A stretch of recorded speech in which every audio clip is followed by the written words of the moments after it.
Hey there everybody, Groovy here, coming at you from the Grindhouse, and today we're going to be talking about Love, Death, and Robots, Season 3, which you can actually watch on Netflix right now. Now, it's been a little while since we saw Love, Death, and Robots. I actually really did enjoy the first season. The first season was jam-packed, full of great animated shorts in all different styles, and I absolutely loved it.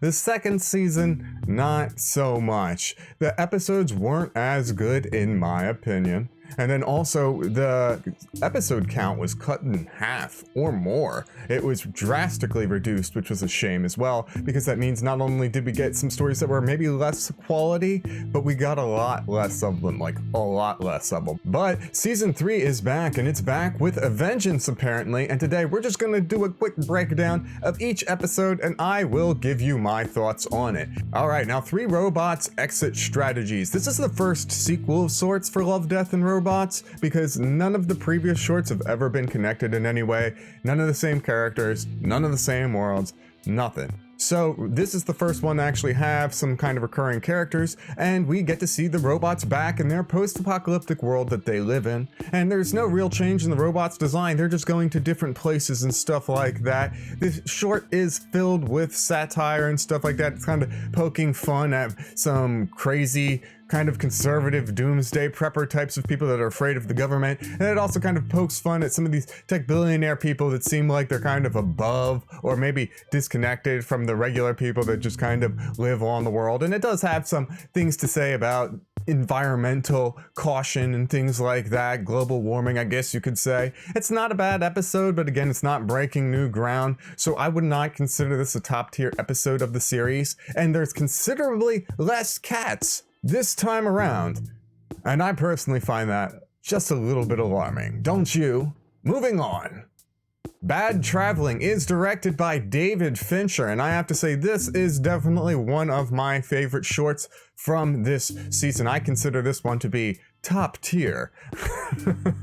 But this is a very good episode. This is kind of a story about a giant crab monster that gets aboard this pirate ship on this sort of alien planet, but that's not really important because the entire story is focused on just this ship, and this intelligent crab monster stows away below deck, and if they don't feed it, it will sink the ship. And what this thing wants is it wants to hitch a ride to this populated island so that it can lay its babies there and they can just eat every living thing on it. And the captain of the ship has to make this moral choice. Do we sacrifice the people on this island to survive, or do we disobey the creature and have it possibly sink the ship, or possibly just try to kill and eat us as well? And there's this great scene where they cast their votes on whether or not they want to deal with the crab monster or whether they want to kind of betray it and kind of take it to an uninhabited island and see if they can get away from it and kind of dump it there before it realizes.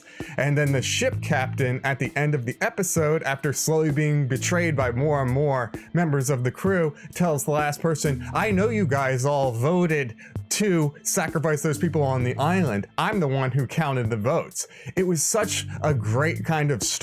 It kind of drops its premise right there for you. It tells you a brief little story. It doesn't have to build up this whole little world, but it sets up a conflict and it kind of adds a couple little layers to it, and then it comes off to a satisfying finish in my opinion. I thought this one was handled really well. The crab monster looks like something out of Pirates of the Caribbean. It looks really good. The character designs in this kind of look like super HD version of characters from Sea of Thieves, which I thought was kind of interesting. They kind of went with a little less realistic character design as opposed to something like in Vaulted Halls and Tombed, which we're going to talk about later. I did think that this was a really, really solid episode overall. I think this might be one of the best ones in the series. Next up, we have The Very Pulse of the Machine. I thought this was actually a really, really good episode. I like the concept that they were building to. I thought the visuals were pretty good. It kind of went for a cel-shaded kind of animated style, which I did appreciate considering that a lot of the other stuff goes for just kind of full CGI. This one ends up being one of the more stylized of the bunch this season, I would kind of say offhand, and I did enjoy it. But as for the plot, these 2 astronauts crash their rover while they're on one of the moons of Jupiter, and one of the astronauts immediately dies. And then the other astronaut decides to try to make it back to their lander while they are transporting the body of their dead compatriot. And as time goes on, she starts to realize that she's probably not going to make it there and starts to struggle with her sanity, while at the same time starts to pick up on this possible sentient intelligence that's inside of the electromagnetic wavelengths that are emanating from the moon itself, and that it has tapped in through the dormant electrical signals that are inside of the dead astronaut's brain and has connected with their consciousness to help understand human beings for the first time. And that it wants to learn about the human beings, and it knows that this other astronaut is probably not going to survive. So it says, hey, you know you might die anyway. You're probably not going to make it out. If you jump into this vault of acid, you're definitely going to die. But there's a good chance that your intelligence, what makes you you, will fuse with me, and then you will live on forever with me, or something like that, right? It's a pretty simple concept. I thought it was handled actually really well, and I thought it had a start and a finish. It looked good, and yeah, it executed its concept. I knew exactly what it was and kind of where it was going, and it did leave on a little bit of a cliffhanger at the very, very end, and it wasn't major, but it was pretty cool. I thought this was all around a really good episode. All right, next up we have the episode Night of the Many Dead. Now, I have to say, one of the criteria that I usually apply to whether or not I enjoyed a short or segment in an anthology or anything like that is that whether I feel like I got the full scope of a story in the confines of the short. It's challenging, right? But that's just the nature of the beast, you know? And I feel like that if I don't get that full story, that the only way that I really generally enjoy shorts is whether I really click with the visual aspect of it, if it's super stylized. And that's sort of where Night of the Many Dead falls, because it actually has no characters in it. It is just like a little 7-minute long short of a bunch of miniature zombies wreaking havoc on stuff. And it does kind of have a fun start with these two people banging in this graveyard at night, and then the cross gets struck by lightning, and then it turns on Holly and reanimates all of these zombies and stuff. But then after that, it just kind of creates this kind of scene of little miniature zombie carnage, and it's almost like a little tech demo for like a physics engine or something like that. But there are some kind of little visual cues and stuff like that that are thrown in here that are pretty cool. Some of them are callbacks like other zombie medias and stuff like that, and there are some kind of satirical kind of elements to it as well. But all in all, the fact that it has no characters to it and it just is just a bunch of little miniature zombies running around, it made me feel like this could be a really fun game to play. But as far as an animated short, I feel like this is just a waste of time. It wasn't visually interesting enough to me for me to really just go out there and say, yeah, this is great. This is one of my favorite episodes. It's got zombies in it. But no, that's not where it's at. In my opinion, this is not a top tier episode of this season, not even close. I wasn't really into this episode, and we're gonna move on. Kill Team Kill. Kill Team Kill skates by on personality alone. Kill Team Kill actually has kind of a premise and a beginning of the story and the end of the story, so it works in the sense that it actually does have a kind of narrative, but it doesn't really have any message that it's bringing, and the animation in it, while pleasant to me to watch, isn't really groundbreaking either. So like all in all, Kill Team Kill just kind of falls flat, even though it does have good humor in it, and it has really good voice acting in it as well, and it's fun to watch. But as I said, it kind of just skates by on just personality, unfortunately, because it's not really bringing anything new to the table. And yes, it is gory, but at the same time, it's not super visceral because a lot of it ends up getting played for laughs, which so the humor aspect of it that gets dialed up, in my opinion, does take away from that sort of horror aspect of it, and it ultimately lessens the impact of everything. So yeah, kind of works with it, kind of works against it, and we're going to be moving on.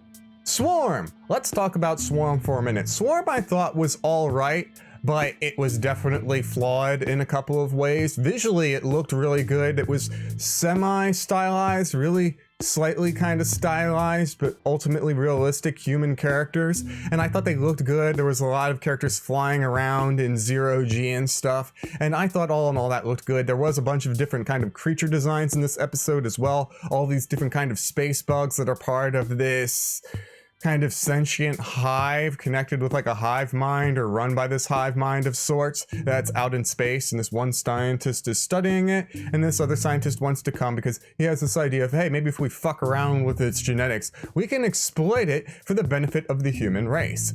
Classic, right?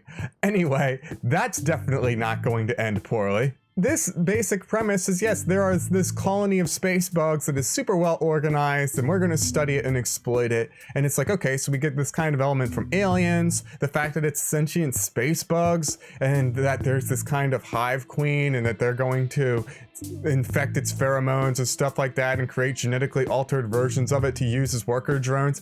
Kind of made me think of the Arachnite Queen from Mass Effect, except this episode was handled kind of poorly because it sets up all of these premises and then it rushes to an anticlimactic conclusion, unfortunately. It feels like you're just getting the first part of something. You're not getting the full story, you know what I mean? It sets up a really great climax, but it doesn't really pay off to it in the end of it, because in the end, they fuck with the pheromones of the space bugs, and then the very next scene, the bugs are attacking us now. Where's the other scientist? Uh-oh, the other scientist that I was making out with, she just got killed, and the hive mind is tentacling into her body and using her as a puppet so it can actually talk to me. And it gives me this dilemma of helping it subjugate the human race or just having it obliterate me and then rebuilding me from the ground up into something subservient that'll also help it obliterate the human race when the time comes. And that's kind of like, okay, there's a little bit of a punch there, but I just feel like the impact of that climax, they should have just put a little bit more work towards the very end of that. Just give us a little bit something more. I felt like it didn't really have as much punch in it as it should have. And also, as I said, I feel like a lot of these story elements to me seemed like they were just kind of picked from other things here and there, and so there wasn't a lot of originality there in my opinion, so I wasn't super impressed with this episode, but still it was better than some of the other episodes that either didn't have a narrative, they didn't have much of a personality, or really didn't have anything to say. At least this was trying to do something, so I'll give it credit for that. Mason's Rats. Now, I thought Mason's Rats was actually a really great episode. I thought this short was a lot of fun. The premise isn't super original, but visually I feel like that it brings along enough to the table that it's actually very entertaining. There is a wide variety of robot on rat carnage going on in this dude's barn, and it is just a sight to behold. There is some seriously over-the-top scenes of blood and carnage going on with these adorable little rats. These things are suffering and trying to save each other, just getting incinerated and obliterated and eviscerated all over the fucking place, and it was just awesome. It was a sight to behold. I thought this short was fantastic. I thought it was bloody and kind of ingenuitive, maybe not super original, but the execution that it brought, the originality that it brought in that execution, I thought was overall handled really well. It had a little bit of a premise, it started with its beginning, things escalated, and then it kind of came to its conclusion. And then at the end of the episode, they do kind of come to a mutual understanding. Mason realizes, man, these fucking robots are probably overkill, saves the rats, destroys the robots, and then they go, they have a little bit of a drink, they share a pint together, and he's like, you know what, man, these rats ain't that bad. They make some pretty good bilge wash. I'm gonna drink that shit. In Vaulted Halls Entombed. Oh man, let's talk about In Vaulted Halls Entombed. I did not like this episode very much. I thought it was one of the worst of the season. It does kind of have a story and it does kind of have an ending, but I thought it wasn't original in any way. I thought the CGI looked really bland. Sure, the likenesses of the actors was good enough that I was able to recognize the two lead actors in it right off the bat. I realized that was Jay Courtney and Joe Manganiello, I think it is, that as soon as I saw them, I was like, I know those faces. So I have to give it to that for the likenesses that they rendered. But the story about the soldiers in Afghanistan that are going into this spider cave, which turns out to be a literal spider cave, as they're set upon by these tiny little spider monsters which slowly pick them off in the dark. I didn't think it was cleverly original, and then it ultimately funnels them deeper into the tunnel, and Cthulhu's there. And that was it. Like, that was it. They all get funneled in by these little spider monster things, and I think they start with these tiny little spider monsters, and then there's eventually an upgrade to some slightly bigger spider monsters, and there is some decent gore here on display, which is probably only the saving grace of this episode, but there's no depth to any of these characters. There's not much of a conflict aside from people just shooting at these little generic little bug things. Aside from like the three main actors, the other soldiers all have their faces covered, so they just look like generic NPCs. It just wasn't great. And then it's like, okay, so Cthulhu's there. So what? I just didn't think it was satisfying at all. It rushed to its conclusion. It was supposed to be this big mind-blowing reveal, but like the whole time I'm like, so is like Cthulhu going to be down here? I was like, this isn't anything super original. Like, I feel like this is a story that I've seen or heard before like a dozen times, and maybe this is an adaptation of like a classic story or something like that. I don't think it is. And yeah, man, it's just soldiers find Cthulhu, they turn on each other, and then the last one gouges her eyes out and wandering around in the desert. Like, that's it. That's the whole short. There's like some decent gore here and there. The characterization's not there. There's no conflict. There's no message. It's just like an animation test. And I personally thought this only looked a little bit better than Final Fantasy Spirits Within, and that came out 20 years ago. So there you go. That's my review for that episode. And Javarro. Javarro is being held up as like the ultimate episode of this season by like a lot of people, just because it has a really strong visual element to it, but there's really not much of a narrative element to it, and people are trying to sell it as like this kind of ill-fated romance between this knight who can't hear, who is deaf, and then this siren of sorts that lives in this lake and lures these soldiers to her death. And seems like a good concept. It sounds like it should work out something like Good Hunting from the first season, where it's going to try to tell you this story about these two characters from different worlds that kind of collide and then kind of dissipate again, right? But it's not. It's just this really flat kind of straightforward short, which has this really cool kind of element and this really cool character design for the siren. But everything else in it is just so happenstance, in my opinion. She lures all these guys to their death, and it seems like it should be really epic, but like, I've seen cooler shit like this. It's not like as good as 300 is, and that's kind of unexcusable because 300 was real actors and mostly CGI. This is all CGI. They could have literally done anything that they wanted with it, and they ended up going with just awkward looking kind of editing that was just real jarring and just all over the place, of these soldiers pirouetting and stuff to their deaths and just like sinking. And I felt like if we would have just slowed that down and let that sink in, let the weight of what was going on sink in, then you would have had a little bit more impact. But unfortunately, it doesn't. It just kind of gets through it with like rush editing to try to set up this kind of infatuation this siren has with this soldier who's not affected by her charms, by her magic, by her powers, right? And she wants to follow him. So then he's trying to get away from her because she just killed all of his allies and everyone that he came there with, because they're on some sort of sacred pilgrimage or something like that, hunting for gold. They look like conquistadors or something. And she's made of gold, so she follows him, and then she sleeps with him after he goes to sleep for the night when he's trying to get away from her. And then they wake up the next morning, and he's like, oh yeah, this chick's kind of hot, and she's also made of gold, and we're here for that gold. We're here for that gold, not for the honey. We here for the money. So he stabs her, pretty much kind of skins her or scales her like a fish and cuts off all of the gold pieces off of her that he wants, and then dumps her body back in the river where he found her, and then sacks up the loot and then hauls off, right? Or at least he tries to, but then she dies in the river and there's like this explosion of blood in the river that sounds cool, but it's not as cool as it sounds. And he's like, damn, blood in the river. Let me drink some of that shit. And then it gives him his hearing back. So now that he has his hearing back and she's been revived by the river, the siren can actually lure him back in to the water and kill him too in revenge for kind of pillaging her goods, so to say, right?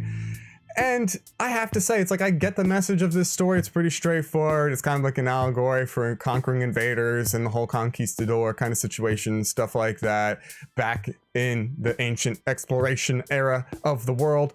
But as a short here, I feel like this is getting propped up and it doesn't really have too much of a kind of narrative circle to me. It's just a decent visual element. It's a decent character design for the siren, and everything else in this just kind of seems kind of just average to me. Like I wasn't really drawn into this. Maybe it's because neither one of these characters can talk, but still you can actually convey emotion and you can tell all of that story without these characters narrating everything for us, and they do it all the time. And this one just didn't really hit for me. Anyway, you guys watch these episodes. Let me know what you guys think. I hope you guys enjoyed this video. I hope you guys enjoy the rest of your day. Stay safe, stay classy, people. But no matter what you do, stay groovy. We outie. Bye-bye.